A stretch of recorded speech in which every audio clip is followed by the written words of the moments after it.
Om Shri Ganeshaya Namaha. Om Shri Saraswati Namaha. Om Shri Gurubhyo Namaha. Hari Om Tat Sat. Namami Tvam Gurumurte Shri Kamakshi.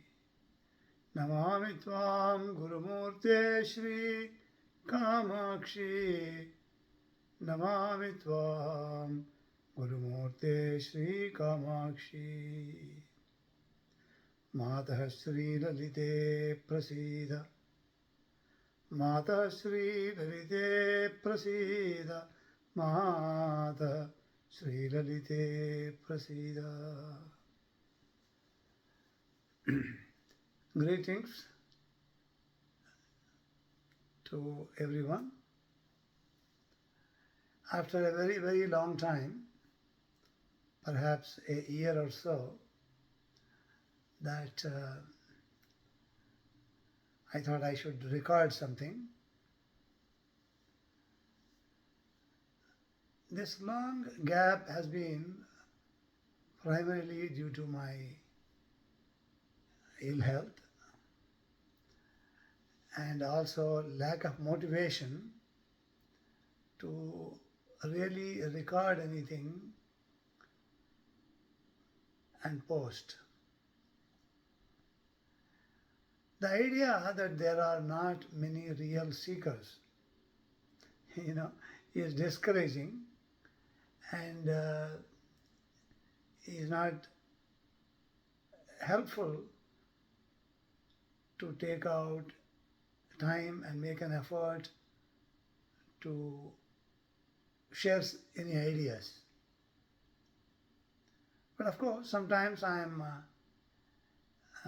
also moved with an idea that maybe some people can gain from whatever I gained over a long period of time.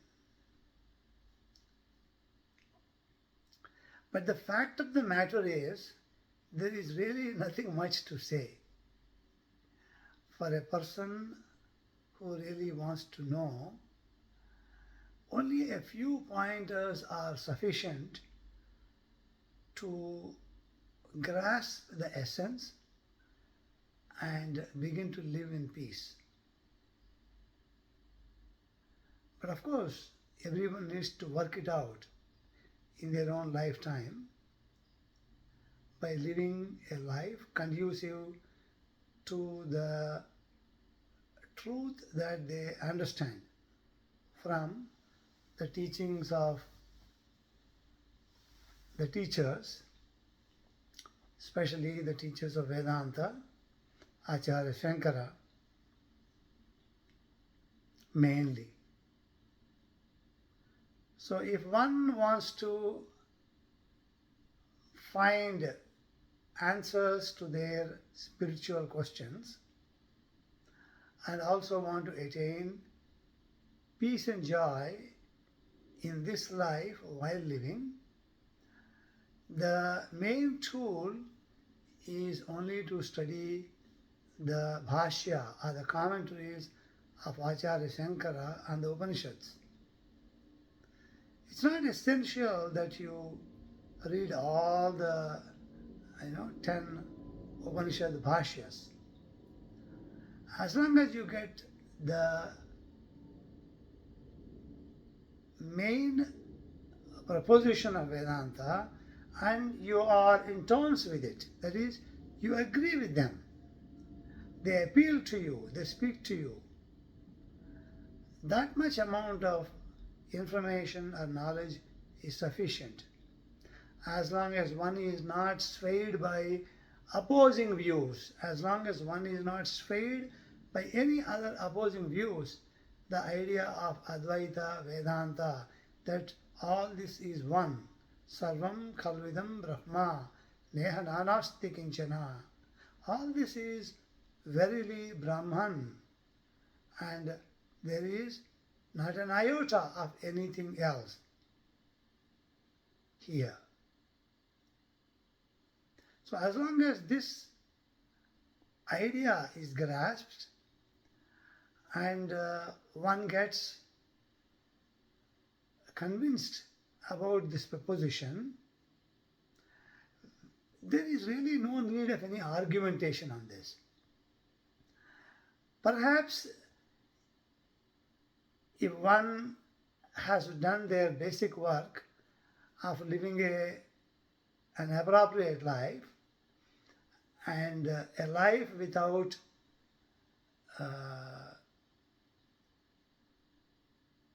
likes and dislikes, without opposing states of mind, one is equanimous. That is a sufficient background for one to listen to this teaching that all this is one and duality is merely an imagination, a kalpana. And the real I, the real self of one, is the real self of all, that there is only one self.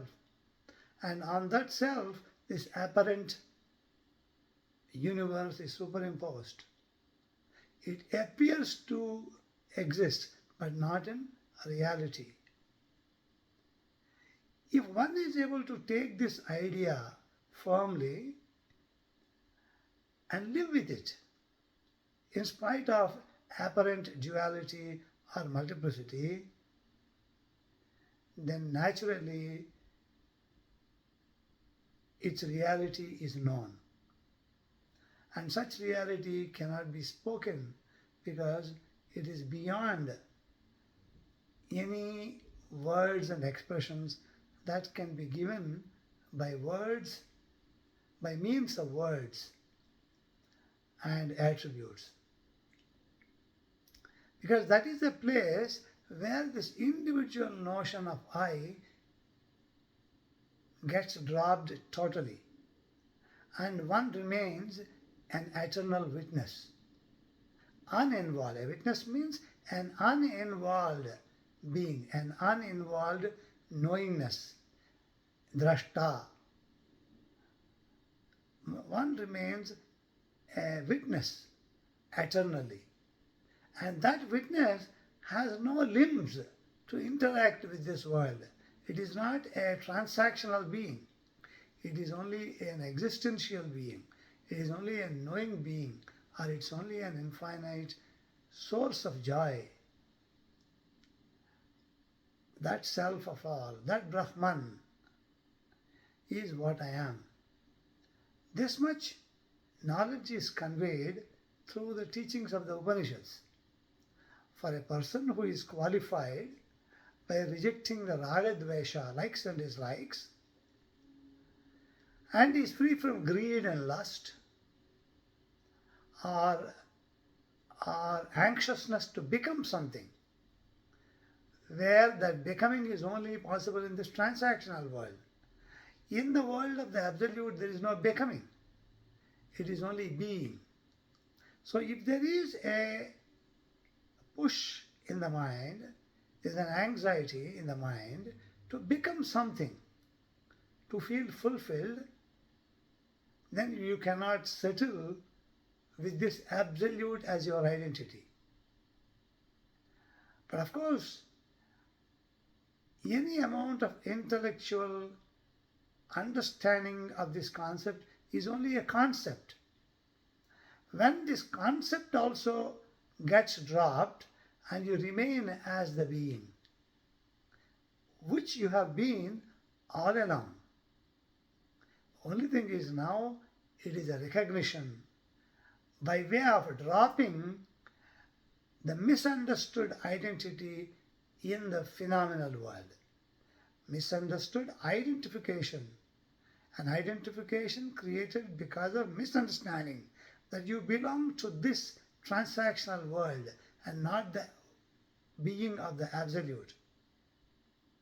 That misunderstanding is what makes us identify ourselves with an empirical personality, which typically is noted as an ego, or a thought in the mind about an individual notion.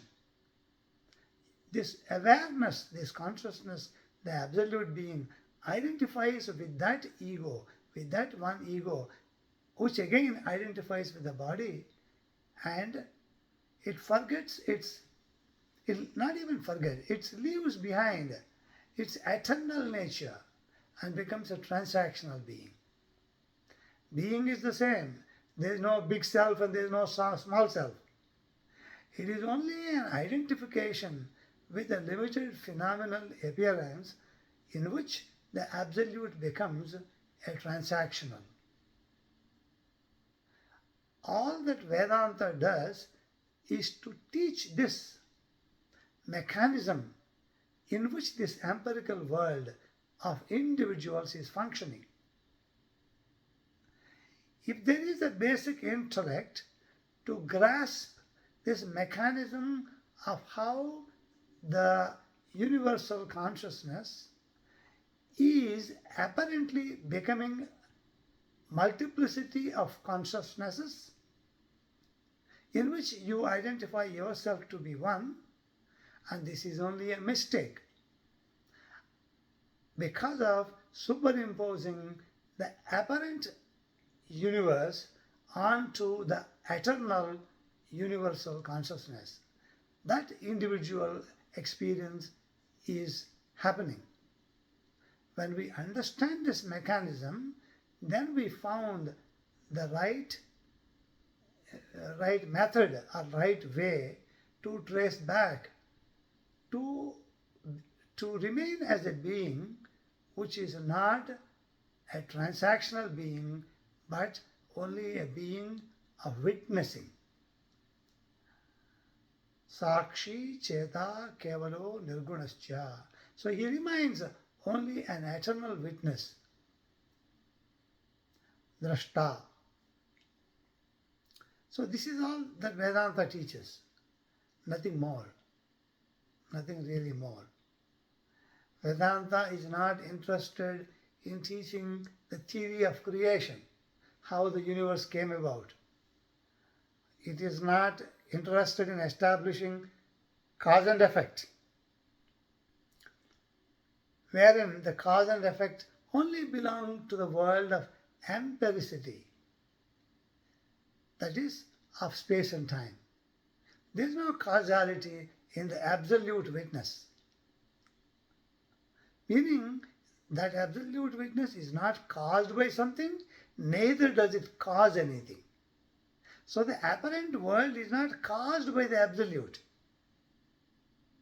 Neither is it caused by any other cause. It is a self-established awareness, Chaitanya, in which the phenomena of the universe appears owing to its own past, owing to its own past impressions, as it is called, samskaras, or which is also called in the Vedanta as the Maya Shakti. So, either you call as a repository of samskaras of the previous creation, or it is the Ishvara's Maya Shakti, both mean one and the same.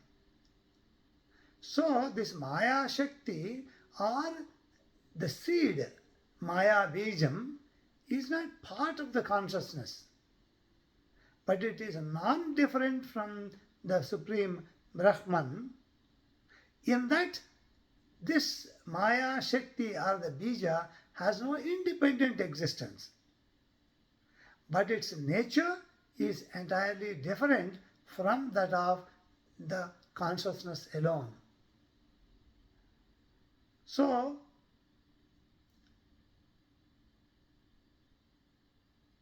owing to the impressions of the previous world phenomena, the current world phenomena appears. Just like when we went to sleep yesterday, whatever experiences we carried in to the sleeping world, we came out with the same same experiences and the tendencies that we had in the previous day before going to sleep. With those we come back to world today. Similarly, the world of the previous kalpa or the eon or the yuga comes back and reprojects the universe with the previous samskaras as the seed. So this is only a way of explaining apparent universe which we experience now. It does not give any validity to the reality of the world. It only explains in the conditioned world how the world appears, not in the unconditioned world. Not from the unconditioned point of view that we are explaining the world of creation. It is only in the time when we are not aware of the absolute that the world appears. When the universe in its true form is known to be only a projection on the supreme nature of consciousness, then there is no separate world. All this is consciousness. Sarvam Khalvidam Brahma. So what appears as the world is also having only that light of consciousness as its material. There is none else. But it gives us an experience of separatedness, of solidity with different qualities, and ideas of coming into existence, existing, and disappearing into non-existence.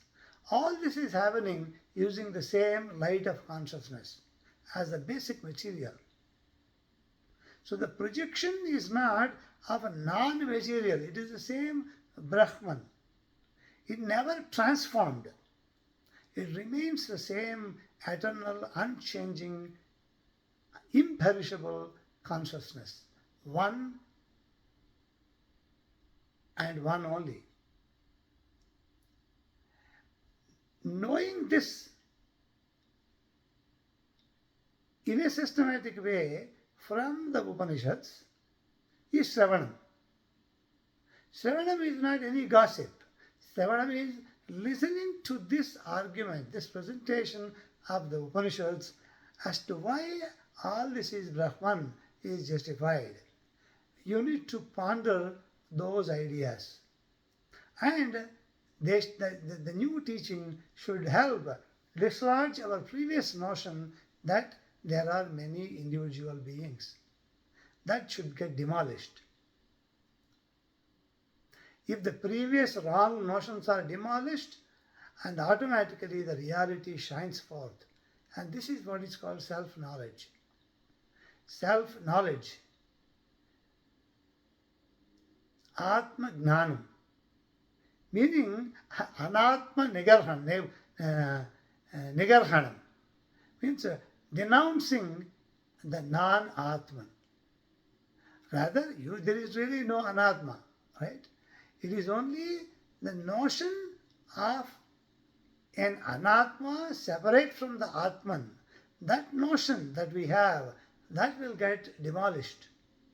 And all this remains as Brahman alone, unchanging, unchanged, eternally uniform, Kevala. Only that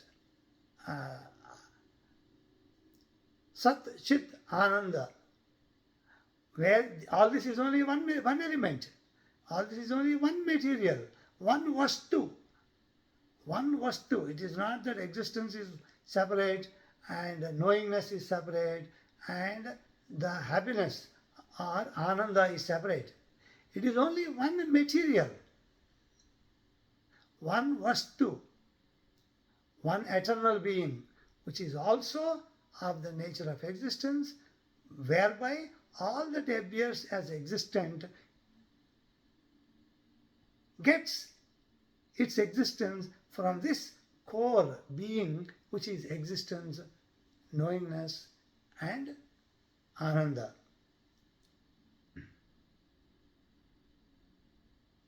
So even though we say, I know, or I know this object, or I do not know this object, all this is a play of a triputi or a triad, saying the knower, the known, and the process of knowing. So this triputi or the triad is based on the intellectual thought constructs. And the thought constructs, meaning in the thought world, there is somebody called as a knower, there is somebody called as a known, something called as a knowing. These three themselves are a part of the mind, which is eternally seen, witnessed by the eternal consciousness, which I truly am. So when the absence of the knowledge based on the triad disappears, then only the witnessing consciousness can come forth and assert as an eternal witness, uninvolved. A witness means lack of involvement, doesn't participate in the transaction, means giving and taking, adana pradhanam. It's not involved in that. It is just an eternal witness in the sense that it is the sun which provides the light, in which light we are able to see this phenomenal world. Such a sun is this self, in witnessing of which the whole phenomena itself, including our physical sun, is also witnessed. So ultimately, the ultimate witness, ultimate seer is only that self of all. This is all that needs to be grasped. And once we are convinced about this, the mind naturally comes to a rest, because there is nothing else that it can pursue. If such an eternal witness were separate from me, then I would still have something to pursue. But if I am the eternal witness, which has no other witness, then what else can be done? Vignataram are kena vijaniyat. If this eternal self is the Vignataram, Vignatara, the knower, eternal knower. If he is the eternal knower, who else can know that knower? Nobody. So in understanding this, the attempt to know should stop. Attempt to know that knower should naturally stop when I know that nobody else can know it as an object. And that eternal knower is myself. I myself am that eternal knower. In coming to a conviction in this presentation, naturally all effort to seek reality away from me will end. Of course, as long as there is life, there will be an appearance of this world, but one is an uninvolved witness in the world, at least for the onlookers. So this is the basic idea. There's nothing much, once you grasp some of these words, there's nothing much to really do anything, except that one has to live their life. The only acid test to say whether one has understood this or not is to see whether somebody is uninvolved with the happenings of life here and now. Whether one is able to deal with good and bad, happiness and sorrow, and winning and losing, and birth and death. If one is able to handle these duality of the apparent world with calmness, with no agitation, with no anxiety. One has really settled down. I think what Krishna calls in the second chapter is a sthita prajna. One who is well established. Sthita prajna means one who is established in this wisdom. Sthita prajna. Prajna. So one who has stood or settled with the wisdom of that there is an eternal witness that he is. And all other phenomena keep happening and I am an uninvolved witness only. And in that he conducts his life with nothing to regret, nothing to rejoice. Not that he is gloomy, but he has nothing to feel elated, because elation and sorrow are only the phases of the mind and not, they don't belong to the eternal witness, which is changeless, deathless, birthless, imperishable, eternal entity that I am. So this is the basic teaching, whether it is of the Vedanta. Of course, Buddhism comes around to ask you to recognize the same thing in some other different ways. And of course, people say there are some differences, but for a person who is focused on the ultimate goal, some of these differences really do not even matter. We are focused on whatever may be the mechanism. Can I come to this settled understanding that I do not exist as an individual self that gets transmigrated? The self itself does not transmigrate, has no rebirth. But what takes rebirth is this mind, senses, prana, mana, buddhi, chitta also you can say, ahankara. These four. As Bhagavan Krishna said in the Gita, Bhumi rapo naro vayuhu kham mano buddhireva cha ahankara iti yamme binna prakriti ashtadha. So the ashtadha prakriti, that is what is going to get transmuted, transmigrated, and the eternal witness, the son of the self, always shines, giving an illusion that there are so many individual selves for one who does not know the eternal self. For once you know the eternal self, there are no individual selves. Both mean the same. It's not that one is a cause and one is an effect. Knowing that there is no individual self automatically leads you to a universal self, understanding of universal self. But truly speaking, it is knowing the universal nature of the self that removes the notion of individuality. It's not the other way. Because who is going to remove whom? An individual will not be able to self-deprecate. So only thing is, this individual notion that is there can get clarified, and you can come to know that my nature is not limited. I am a universal eternal being. You can come to know. Leaving behind the wrong notions or misunderstanding, adhyasa which was there earlier, can get demolished. The anadi adhyasa, the beginningless superimposition of anatman and atman, can one day end. And that knowing does not produce an eternal being. You only come to know that I have been eternally witnessed alone. That is the only point of understanding this self-knowledge. And I will make a few more comments in the next segment. Om Shanti, Shanti, Shanti. Hari Om Tat Sat. Sarvam Sri Krishnarpanamastu. Sri Guru Charanarpanamastu. Hari Om Tat Sat.